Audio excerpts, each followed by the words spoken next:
Once a landfill cell has been filled up, it's covered by a cap of clay or a geomembrane.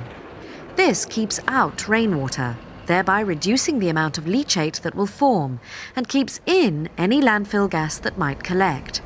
The cap is then covered with soil and landscaped, but it doesn't end there. Once the landfill site's closed, it's really only the beginning of another phase in the management of the site.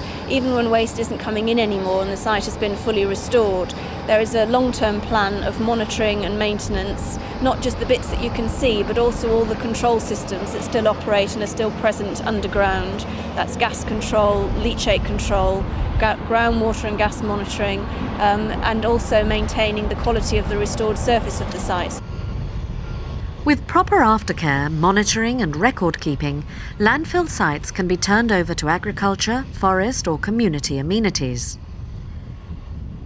The eventual fate of the site will have been decided well before completion based on the original site plans and licence. Currently the landfill has now progressed down to about here, and then this part of the quarry from here to here has enough capacity for about another 50 or 60 years landfilling. But when the thing is fully restored in about 50 or 60 years' time, the thing will look completely different. And this model, quite conveniently, we can remove this, and that's what it'll look like in the future. This section is actually the quarry and the landfill site, which will be restored to basically a golf course in this area, an events arena here, which will really be for football, cricket, etc. And the areas across here will be for your industrial uses, for either the use of the company or local business and industry. Such a redevelopment has already been carried out by Grundens at another of their old sites. Getting from a model to reality poses a number of technical challenges.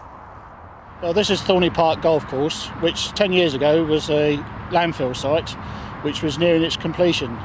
After actually doing the clay capping and inserting the gas wells for the gas collection system, the restoration of the subsoils and topsoils was carried out.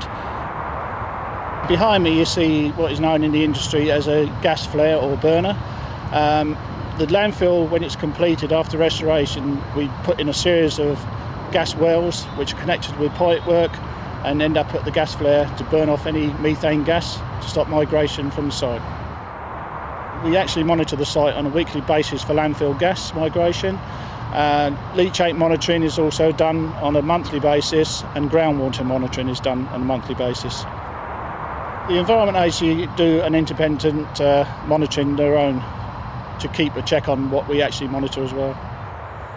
The EU directive requirement to reduce biodegradable waste should speed up the process of restoring land to a useful purpose once it's been closed, since less biodegradation will take place and less methane will be produced.